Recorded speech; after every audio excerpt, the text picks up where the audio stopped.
इस सभा में उपस्थित सभी विद्वानों को मेरा करबद्ध प्रणाम।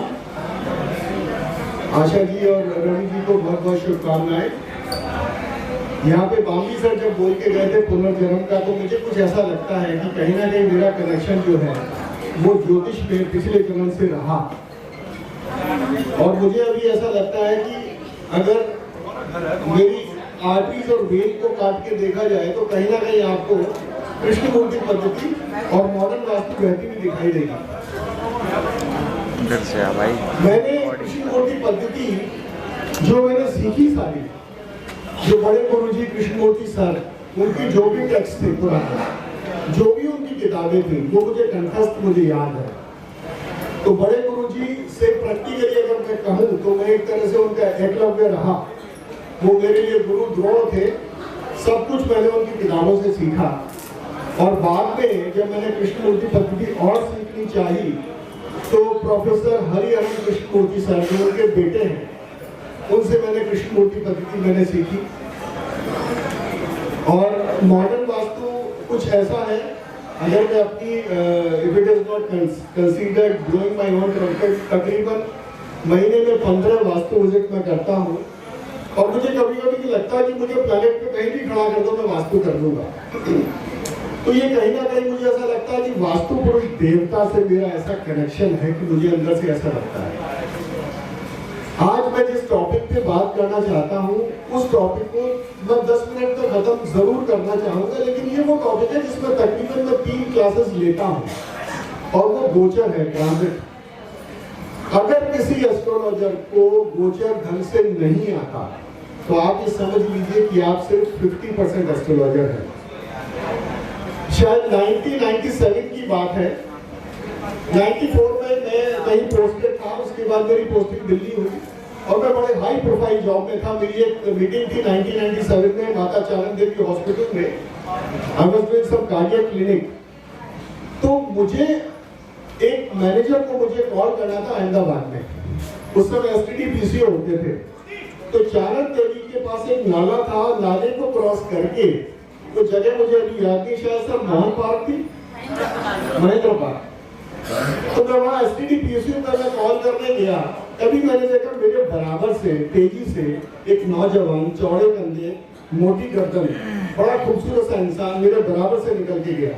तो मैंने एसटीडी पीसीओ वाले से पूछा कौन थे ये, तो वो रावत जी हैं, ऊपर इनका इंस्टीट्यूट है। तो अच्छा, तब तक मुझे ऐसा लगने लगा था 97 में कि मुझे कुछ आना चाहिए ज्योतिष में। तब मैं ऊपर गया और रावत जी से मैंने करीब 10 मिनट के आसपास मैंने तकरीबन गोचर पे मैंने बात की। आपको शायद याद होगा, ये 1997 की बात है। चलिए मैं लौट के आता हूँ ट्रांजिट पे। देखो ट्रांजिट इतना इंपॉर्टेंट है, जब भी कोई व्यक्ति आपसे आके बात करता है तो वो ये जानना चाहता है कि मेरा काम कब होगा। अगर आप सिर्फ दशा और भुक्ति में जाएंगे तो दशा और भुक्ति के बीच में तो 2.5 साल का फर्क है, 1.5 साल का फर्क है, 3.25 साल का फर्क है।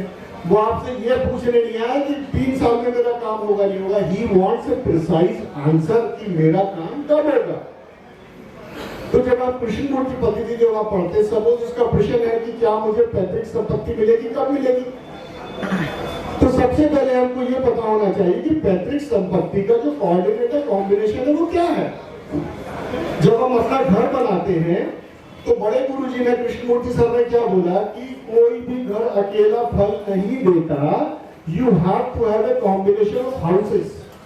तो यानी 4, 11, 12 में आप अपना घर बनाते हैं, 4 हो गए लैंडेड प्रॉपर्टी, 11 इच्छा पूर्ति। लेकिन इच्छा पूर्ति इन्वेस्टमेंट के बिना नहीं होगी। तो 4, 11, 12 में आपने घर बनाया। अब वो व्यक्ति कह रहा है कि क्या मुझे पैतृक संपत्ति में घर मिलेगा। अब पैतृक संपत्ति का घर हो गया आपका।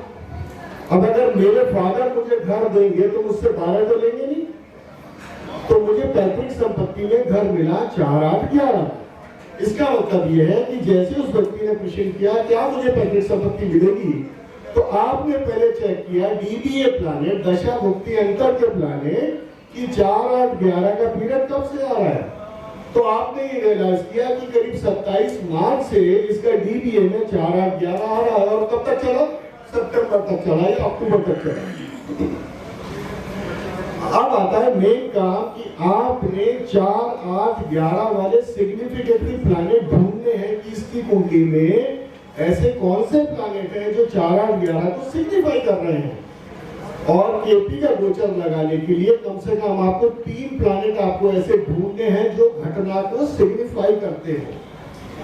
और जब आपने ये 3 प्लैनेट ढूंढ लिए जो घटना को सिग्निफाई कर रहे हैं, तो आपने जब 27 मार्च से आपने गोचर लगाना शुरू किया, ना understand this is very important. जिस दिन ये तीनों प्लैनेट, इसमें 6-7 सूत्र हैं, एक सूत्र रूलिंग प्लैनेट का है जो मैं टच नहीं करूंगा because that is very complicated. Ruling planet से तो आप उस दिन पे पहुंच जाएंगे कि उस दिन घटना घटेगी। ये जो 3 प्लैनेट आपने आइडेंटिफाई किए, जिस दिन गोचर में ये तीनों प्लैनेट एक ही घर में आ जाएंगे तो घटना घट जाएगी।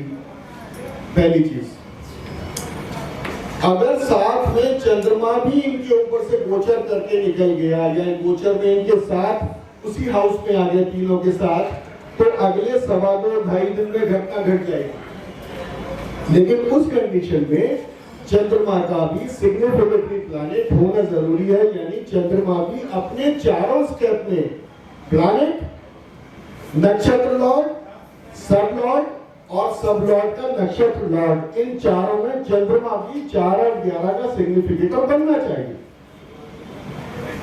या ये है कि जो आपने 3 प्लैनेट जो आइडेंटिफाई किए उसमें से 2 प्लैनेट 0 डिग्री पे आके बैठ गए, या ये कि जो फास्ट मूविंग प्लैनेट है और जो स्लो मूविंग प्लैनेट है जब वो आके मिले वहां पे तो वो 0 डिग्री पे आके बैठ गए, जो राधा जी इस समय बात कर रहे थे। और जिस समय ये एक जो बड़ा इंपॉर्टेंट पॉइंट है, कई बार ऐसा होगा कि डीबीए में आपको 4 और 11 वाला कोई कोऑर्डिनेट ज्यादा दिखेगा नहीं, लेकिन तब भी घटना घट गई। ये बड़ा स्पेशल केस है। ये ऐसा है कि जब अंतरानाथ जिस नक्षत्र से गुजरा, अगर वो नक्षत्र स्वामी गोचर में 4 और 11 का सिग्निफिकेटर बना है तो भी घटना घट जाएगी। और आखिरी में जब आप देखोगे कि जब घटना घट रही है तो ये जो डीबीए प्लैनेट्स हैं ये आपको एक दूसरे के नक्षत्र या सबलॉर्ड में ही गोचर करते दिखाई देंगे। जब आप गोचर को जब आप मास्टर कर लेते हो, you become the complete astrologer. Otherwise उससे पहले तो धूल में लठ मारने वाली बात है। हमको देखो, जो व्यक्ति आपसे आपके पास पूछने आया है ना, वो ये पूछने आया घटना कब घटेगी। आप ये नहीं कह सकते कि आप बैठे हैं सितंबर में, आप कह रहे वो अगले साल नवंबर में होगा। नो नो नो, नवंबर में होगा। क्या आप उस विंडो को 7 डेज में लेके आ सकते हैं, 2 दिन में लेके आ सकते हैं? If you can do that, you are a very good astrologer. So गोचर is very important. Thank you.